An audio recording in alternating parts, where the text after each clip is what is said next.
అందరికీ నమస్కారం. చాలామంది మిత్రులు నాకు ఫోన్ చేసి ప్రశాంత్ గురించి అడుగుతూ ఉన్నారు. నేను చెప్పేది ఒకటే, ప్రశాంత్కి ఏమీ కాదు. ప్రశాంత్ చట్ట ప్రకారం బయటకు వస్తాడు. చట్టం మీద గౌరవంతో ఉన్నాడు. తను ఎక్కడికి పారిపోలేదు. పారిపోయాడని చెప్పి రకరకాల థంబ్నెయిల్స్ పెట్టారు. అది చాలా బాధేసింది. దాని తర్వాత ఏంటంటే, ప్రశాంత్ ఎలాంటి వాడో 4 నెలలు ఒక హౌస్లో ఉండి చూశాను.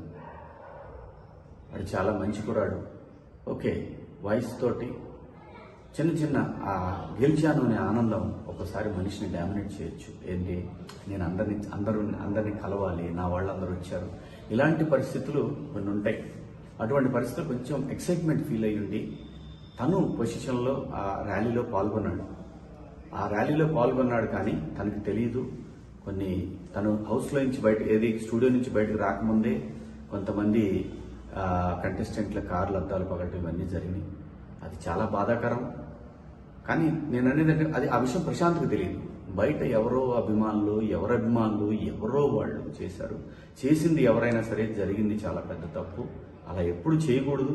ఎవరి అభిమానులైనా కానీ ఈ కార్ల అద్దాలు పగలగొట్టాలి. ఏమొస్తుంది? లోపల ఫ్యామిలీలు ఉంటారు, తల్లిదండ్రులు ఉంటారు, అమర్ వాళ్ళ ఫ్యామిలీ ఎంత బాధపడి ఉంటారు. ఎంత బాధపడటం కాదు, ఆ టైంలో వాళ్ళు ప్రాణాలు అరిచేతిలో పెట్టుకొని ఉంటారు. ఇలాంటివన్నీ చాలా తప్పండి. అది ఎవరైనా సరే, అభిమానులు కావచ్చు, అభిమానుల రూపంలో ఉండి కావాలని చేసిన వాళ్ళు కావచ్చు, దాన్ని తీవ్రంగా ఖండిస్తున్నాను. ఇంకో విషయం ఏంటంటే, ప్రశాంత్ గురించి నేను పదే ప్రతిసారి మాట్లాడాల్సిన అవసరం లేదు. ప్రశాంత్ ఇష్యూ అయిన మొదటి గంట నుంచి ఈ క్షణం వరకు ప్రశాంత్ విషయంలో ఏం జరుగుతుందో ప్రతి ఇన్ఫర్మేషన్ నాకుంది. సో కాబట్టి నేను ప్రతిదీ ప్రూవ్ చేసుకోవాల్సిన అవసరం కూడా నాకు లేదు. ఎందుకంటే వాడికి నేనేంటో తెలుసు, నాకు వాడేంటో తెలుసు. ప్రశాంత్ చట్టాన్ని గౌరవించే వ్యక్తి. చట్టాన్ని గౌరవించి చట్ట ప్రకారం తను బయటకు వస్తాడు. అది రేపు ఖచ్చితంగా ప్రశాంత్ బయటకు వస్తాడని ఎక్స్పెక్ట్ చేస్తున్నాను.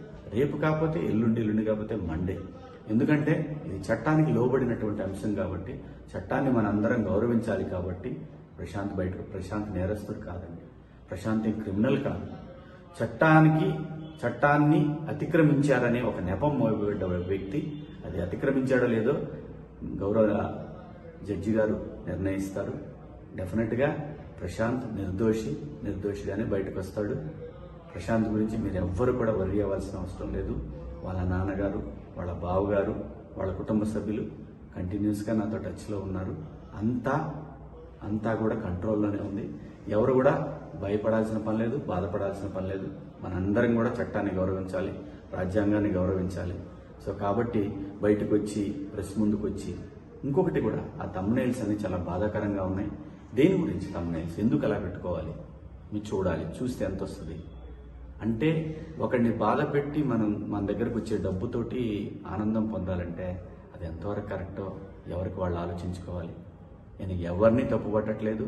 ఒకసారి మనల్ని మనం ఆలోచించుకొని పెట్టే థంబ్నెయిల్స్ కనుక మీ కుటుంబ సభ్యులకు కూడా మీ గురించి కూడా అలా పెడితే ఎలాంటి బాధ ఉంటుందో అర్థం చేసుకొని కరెక్ట్ థంబ్నెయిల్స్ పెట్టండి.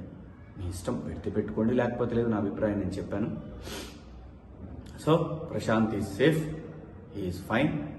ప్రశాంత్ని రేపు మనం చూస్తాం బయట.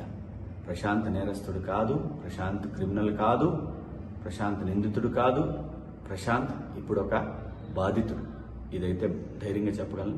కాకపోతే ప్రశాంత్ కోసం జరిగిన ర్యాలీలో జరిగినటువంటి అపశృతుల వల్ల ప్రశాంత్ ఇబ్బంది పడుతున్నాడు. ఇది భవిష్యత్తులో కూడా ఎలాంటి పునరావృతం కాకుండా ప్రతి వాళ్ళు, అభిమానులైనటువంటి వాళ్ళు ఆలోచిస్తారని ఆశిస్తూ, సో ఈ 3 రోజుల నుంచి కూడా నేను నిజంగా హౌస్ నుంచి వచ్చాను కాబట్టి ఇంకా అది మా మైండ్లో నుంచి పోలేదు. మీకు ఎవరికి అర్థం కాదు. కొంచెం ఆ ఇది ఉంటుంది. నేను తట్టుకున్నాను, కానీ ఆ వయసుకి ఆ పిల్లలు తట్టుకోలేరు కాబట్టి కొన్ని ఆ ఇబ్బందులు కూడా ఉన్నాయి. సహృదయంతో మీరు అందరూ అర్థం చేసుకుంటారు. నిన్ననే యావర్ని కలిశాను. మొన్న నైట్ యావర్ని కలిశాను. కలిసింది ప్రతిదీ చూపించుకోవాల్సిన అవసరం లేదండి. చూపించాల్సిన అవసరం లేదు. ప్రతిదీ మనం ఇప్పుడు హౌస్లో ఒక గేమ్ కోసం వెళ్ళాం, అక్కడ స్నేహితులు అయ్యాం. ప్రతి విషయంలోనే ఇన్వాల్వ్ అవుతారని ఆశించడం కూడా అది కరెక్ట్ కాదు. కానీ ఒక మనిషికి ఇబ్బంది అయినప్పుడు వాడు నా మిత్రుడైనా కాకపోయినా సరే కాజ్ జెన్యున్గా ఉంటే నేను శివాజీ అక్కడ ఉంటాడు. సో దాని గురించి అందరూ ప్రశాంతంగా ఉండండి. Prashant is safe, you're fine. ఎందుకంటే వాళ్ళిద్దరూ నాకు బిడ్డలు లాంటి వాళ్ళు. ఖచ్చితంగా మా స్నేహం కలకాలం ఉంటుందని నేను ఎక్స్పెక్ట్ చేస్తున్నాను. సో మీ అందరికి కూడా బిగ్ బాస్ హౌస్లో మీరందరూ కూడా మమ్మల్ని ఎంతో ఎంకరేజ్ చేసి ఈ పొజిషన్కి తీసుకొచ్చిన మీ అందరికి కూడా పేరు పేరున ధన్యవాదాలు తెలుపుకుంటూ, మీడియా మిత్రులకు కూడా కొంచెం సంయమనం పాటించండి. కొంచెం యూట్యూబర్స్ అందరికి కూడా నా విజ్ఞప్తి ఏంటంటే సోషల్ మీడియాలో కొంచెం సంయమనం పాటించండి. దీనివల్ల ఏమీ రాదు.